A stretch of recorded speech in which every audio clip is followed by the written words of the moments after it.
دنیا میں اگر کوئی شخص آپ کو ایسا ملے کہ جس کی کوئی مشقت نہ ہو، کوئی ایسا شخص ملے جس کو ہر طرح کی خوشیاں ہوں، تو یہ خلاف فطرت ہے، یہ عقل میں نہ آنے والی بات ہے اور اس پہ تعجب ہونا چاہیے۔ اور اگر کوئی بندہ ایسا ملے کہ جس کو پریشانیاں ہوں، جس کو فکر لاحق ہوں، یہ کوئی تعجب کی بات نہیں ہے، اس لیے کہ اللہ رب العزت نے قرآن کریم میں فرمایا ہے لَقَدْ خَلَقْنَا الْإِنسَانَ فِي كَبَدٍ، کہ ہم نے انسان کو دنیا میں مشقت میں پیدا کیا ہے۔ انسان ہو اور مشقت نہ ہو، یہ کیسے ہو سکتا ہے؟ انسان ہو اور غم نہ ہو، یہ کیسے ہو سکتا ہے؟ انسان ہو کوئی پریشانی نہ ہو، کیسے ہو سکتا ہے؟ دنیا میں ہر شخص پریشانی سے گزرتا ہے، دیندار ہو تب، بے دین ہو تب، نیک ہو تب، برا ہو تب، عالم ہو تب، جاہل ہو تب، شہری ہو تب، دیہاتی ہو تب، مالدار ہو تب، غریب ہو تب، ہر بندہ مشقت سے گزرتا ہے۔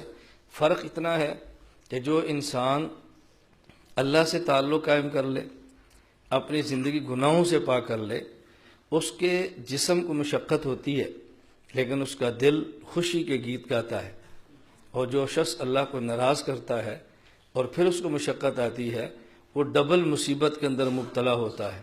جسم کی مشقت الگ ہوتی ہے اور دل کی تکلیف اس کو الگ ہوتی ہے، لیکن اگر اللہ کو راضی کر کے گناہوں سے پاک زندگی گزارے تو اگرچہ اس کو ظاہر میں مشقت ہوتی ہے لیکن اس کا دل خوشیوں کے گیت گاتا ہے، اور اس کی خوشی وہی سمجھتا ہے، دوسرا بندہ اس کی خوشی کا احساس نہیں کر سکتا، اور یہ اللہ کے تعلق کے بغیر ہوتا نہیں ہے۔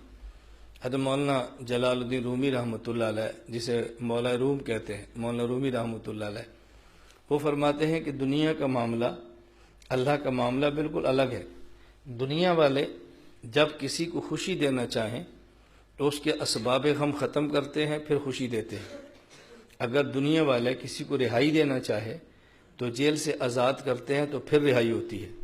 ایسا نہیں ہو سکتا کہ جیل میں ہو اور پھر کہے جی میں رہا ہو گیا ہوں، مشقت میں ہو اور کہے جی مجھے راحت ملتی ہے، ایسا کبھی نہیں ہوتا۔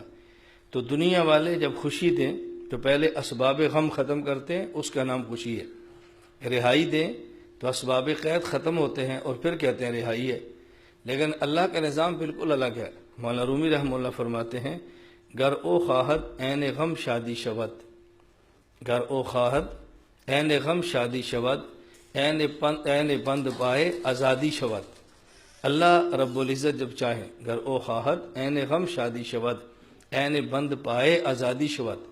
اللہ چاہے تو غم کو خوشی بنا دیتا ہے اور اللہ چاہے تو قید کو آزادی بنا دیتا ہے۔ بس جب اللہ خوشیاں دیتا ہے تو ان خوشیوں کو کوئی بندہ محسوس نہیں کر سکتا۔ لوگ سمجھتے ہیں اس کو تکلیف ہے، حالانکہ تکلیف میں نہیں، خوشی کے اندر ہوتا ہے۔ ہمارے حضرت حکیم صاحب رحمۃ اللہ علیہ اس کو ایک مثال سے سمجھایا کرتے تھے۔